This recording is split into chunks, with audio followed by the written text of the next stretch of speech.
और हिंदी प्रतियोगिता के यूट्यूब चैनल में आपका स्वागत है। आज हम आपके लिए लेकर आए हैं राजनीति शास्त्र के one liner most important questions जो पहले भी एग्जाम में कई बार पूछे जा चुके हैं और आगे भी एग्जाम में पूछे जा सकते हैं। तो वीडियो को ध्यान से देखें और एंड तक बने रहें ताकि आपसे कोई भी क्वेश्चन मिस ना हो। तो शुरू करते हैं। पहला प्रश्न है, भारतीय संविधान में समानता का अधिकार 5 अनुच्छेद द्वारा प्रदान किया गया है, वह है।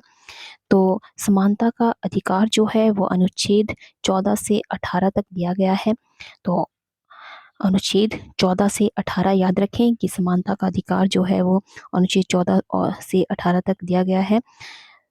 तो अगला प्रश्न है, भारत के संविधान का निम्नलिखित में से कौन सा अनुच्छेद अस्पृश्यता का उन्मूलन से संबंधित है तथा किसी भी रूप से इसके आचरण का निषेध करता है? तो ये अनुच्छेद है अनुच्छेद 17। अनुच्छेद 17 याद रखें। अगला प्रश्न है, भारतीय संविधान सभा के प्रथम दिन के अधिवेशन की अध्यक्षता इन्होंने की थी।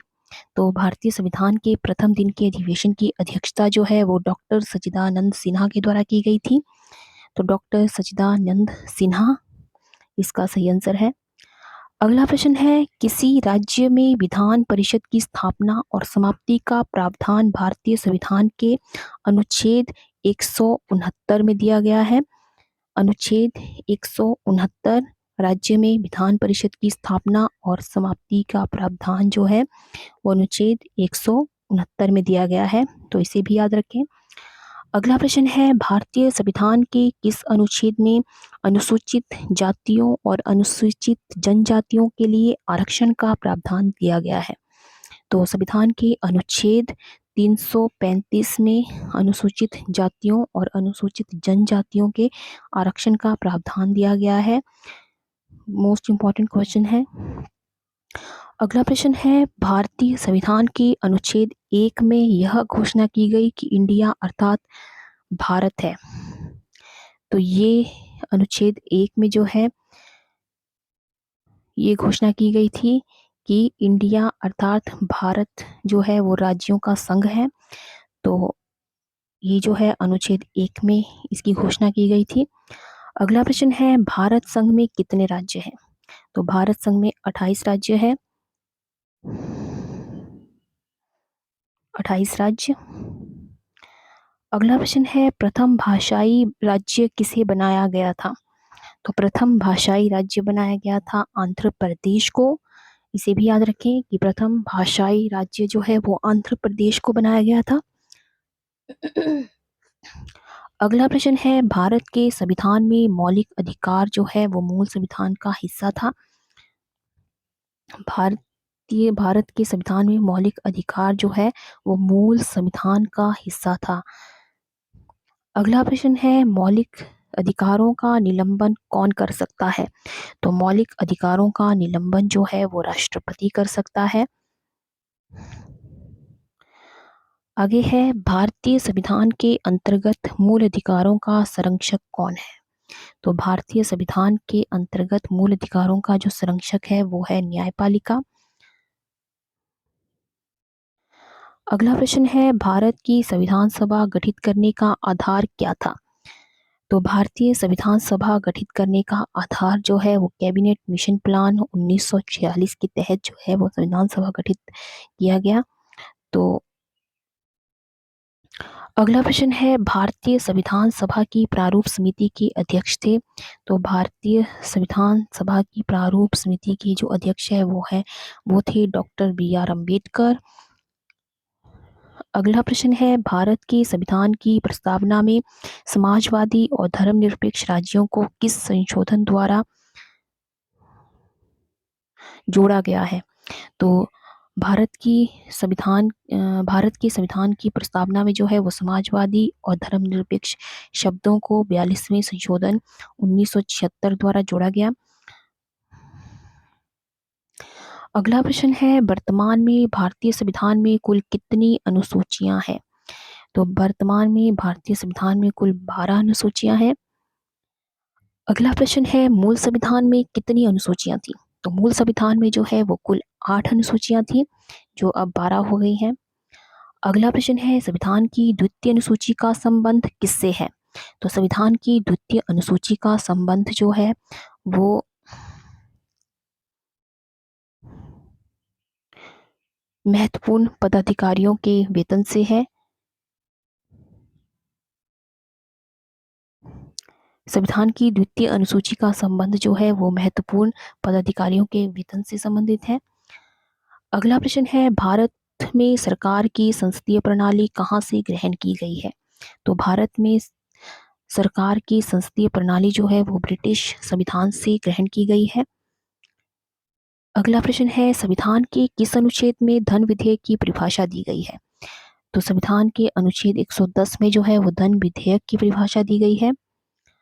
अगला प्रश्न है, भारतीय संविधान में शामिल नीति निर्देशक सिद्धांत किसके संविधान से प्रेरित है?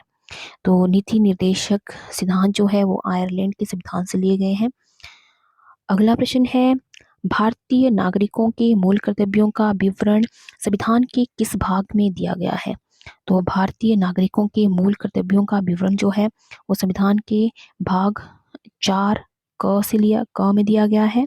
तो ये भी याद रखें, ये बहुत ही इंपॉर्टेंट क्वेश्चन है, कई बार एग्जाम में पूछा गया है।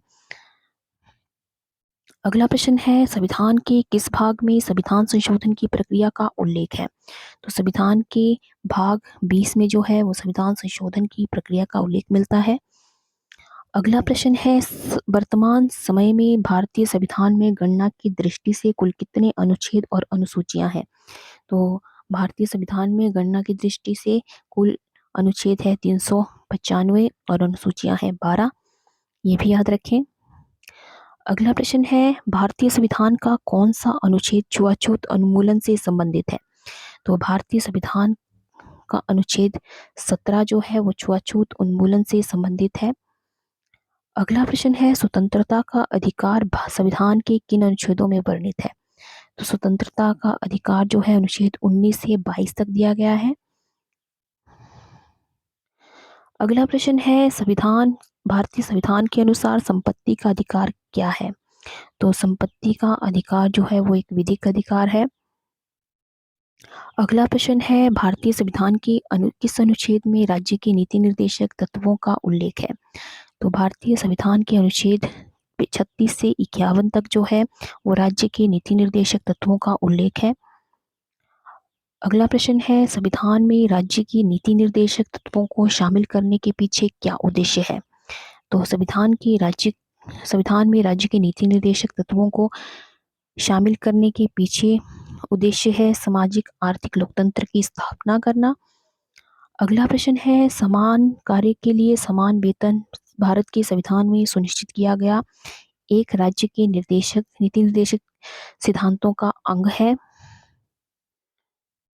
अगला प्रश्न है, निम्न में से किसको हटाने का प्रावधान संविधान में नहीं है? तो गवर्नर को हटाने का प्रावधान जो है वो संविधान में नहीं दिया गया है। अगला प्रश्न है, मुख्यमंत्री की नियुक्ति की जा सकती है? तो मुख्यमंत्री की नियुक्ति जो है वो राज्यपाल के द्वारा की जाती है। राज्यपाल को पद की शपथ किसके द्वारा दिलाई जाती है? तो राज्यपाल को पद की शपथ जो है उच्च न्यायालय के मुख्य न्यायाधीश के द्वारा दिलाई जाती है। ये भी काफी इंपॉर्टेंट क्वेश्चन है। जिला न्यायालयों के न्यायाधीशों की नियुक्ति किसके द्वारा की जाती है? तो जिला न्यायालयों के न्यायाधीशों की नियुक्ति जो है वो राज्यपाल करता है। अगला प्रश्न है, भारतीय संविधान के निम्नलिखित अनुच्छेदों में कौन राज्य की विधानसभाओं के निर्वाचन का प्रावधान करती है? तो भारतीय संविधान के निम्नलिखित अनुच्छेदों में जो है भारतीय संविधान के अनुच्छेदों में जो है वो राज्य विधानसभाओं के निर्वाचन का प्रावधान जो है वो दिया गया है अनुच्छेद 170 में। अगला प्रश्न है, भारतीय संविधान के किस अनुच्छेद में निर्वाचन आयोग का उल्लेख किया गया है? तो भारतीय संविधान के अनुच्छेद 324 में जो है वो निर्वाचन आयोग का उल्लेख किया गया है। अगला प्रश्न है, भारत के मुख्य चुनाव आयोग की नियुक्ति किसके द्वारा की जाती है? तो भारत के मुख्य चुनाव आयुक्त की नियुक्ति की जाती है राष्ट्रपति के द्वारा। अगला प्रश्न है, एक व्यक्ति राष्ट्रपति पद के लिए अधिकतम कितनी बार निर्वाचित हो सकता है? तो एक व्यक्ति जो है वो जितनी बार वो चाहे वो उतनी बार राष्ट्रपति बन सकता है, तो इसके लिए कोई स्पष्ट प्रावधान नहीं दिया गया है। अगला प्रश्न है, भारतीय संविधान के अनुसार देश का प्रथम नागरिक कौन होता है? तो भारतीय संविधान के अनुसार देश का प्रथम नागरिक होता है भारत का राष्ट्रपति। भारतीय सशस्त्र सेनाओं का सर्वोच्च कमांडर कौन होता है? तो भारतीय सशस्त्र सेनाओं का सर्वोच्च कमांडर होता है राष्ट्रपति, ये भी याद रखें। अगला प्रश्न है, भारत के राष्ट्रपति को उसके पद से किसके द्वारा हटाया जा सकता है? तो भारत के राष्ट्रपति को उसके पद से जो है वो संसद द्वारा महाभियोग की प्रक्रिया से जो है वो हटाया जा सकता है। अगला प्रश्न है, राष्ट्रपति पर महाभियोग की प्रक्रिया किस देश के संविधान से ली गई है? तो ये प्रक्रिया संयुक्त राज्य अमेरिका से ली गई है। अगला प्रश्न है, संविधान के किस अनुच्छेद में राष्ट्रपति पर महाभियोग की प्रक्रिया का उल्लेख है? तो संविधान के अनुच्छेद 61 में जो है राष्ट्रपति पर महाभियोग की प्रक्रिया का उल्लेख मिलता है। अगला प्रश्न है, भारत के राष्ट्रपति के चुनाव में कौन भाग नहीं लेता? तो राष्ट्रपति के चुनाव में जो है वो विधान परिषद जो है वो भाग नहीं लेता है। अगला प्रश्न है, भारतीय संविधान का कौन सा अनुच्छेद भारत की राष्ट्रपति को अध्यादेश जारी करने की शक्ति प्रदान करता है? तो अनुच्छेद 123 जो है वो भारत के राष्ट्रपति को अध्यादेश जारी करने की शक्ति प्रदान करता है। अगला प्रश्न है, प्रेस की स्वतंत्रता किस अधिकार में निहित है? ये भाषण स्वतंत्रता।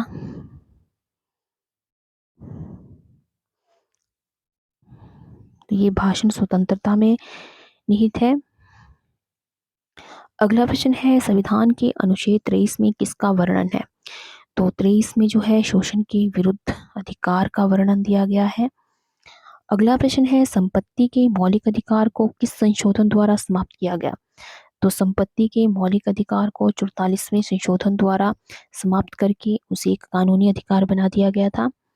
अगला प्रश्न है, भारतीय संविधान में राज्य के नीति निर्देशक सिद्धांतों को शामिल करने का मुख्य उद्देश्य क्या है? तो भारतीय संविधान में राज्य नीति निर्देशक सिद्धांतों को शामिल करने का मुख्य उद्देश्य है कल्याणकारी राज्य की स्थापना करना। अगला प्रश्न है, भारतीय संविधान की प्रकृति जो है वो एकात्मक और संघात्मक है। तो ये थे आज के इंडियन पॉलिटी से संबंधित कुछ top 50 most important one liner questions जो अक्सर आपके एग्जाम में पूछे जाते हैं। ये पिछले एग्जाम से जो पूछे गए थे वहीं से लिए गए हैं। तो आई होप आपको ये वीडियो पसंद आया हो, तो वीडियो को लाइक करें और ज़्यादा से ज़्यादा शेयर करें और कमेंट करके आप हमें ज़रूर बताएं कि आप किस विषय पे जो है वो वीडियो चाहते हैं। तो उसी विषय पर जो है आपको उस तरह का ही आपको हम वीडियो प्रोवाइड करवाने की कोशिश करेंगे। तो आज की वीडियो में बस इतना ही। मिलते हैं एक नई वीडियो में कुछ नए प्रश्नों के साथ। तब तक के लिए जय हिंद, जय भारत।